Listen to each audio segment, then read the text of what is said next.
zay ny amin'iny vaovao iny fa tsy mamaly ny filana intsony rafitra eo anivon'ny sampana miady amin'ny kolokolo raha ny fanambarana zay nataon'ny Italia Général ny Biako tetsy Antaninarenina tamin'ity androany ity. Io jerentsika indrindra ary ny andindiny makasika izay vaovao izay.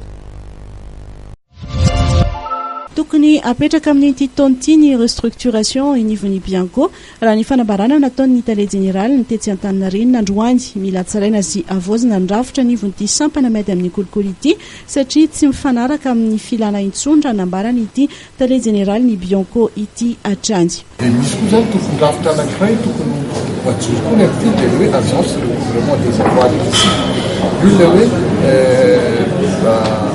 rafitra anankiray zay misahana ny fanagejana an'ireo arena azo tamin'ny tsy ara-dalàna na azo tamin'ny kolokolo. Iny nefa mbola miandry n'ilay fandaliana lalàna mikasika an'ilay recouvrement des avoirs ici tany amin'ny assemblée.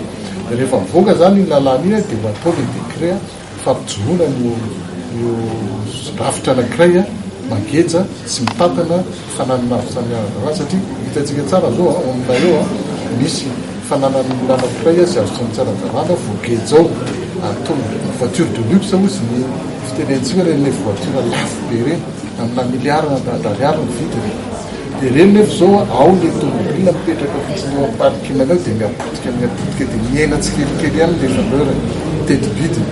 Dia rehefa tonga any amin'ny farany zany hoe ho lasa ny fanjakana ihany le fananana dia efa latsa bidibe izy raha amidy.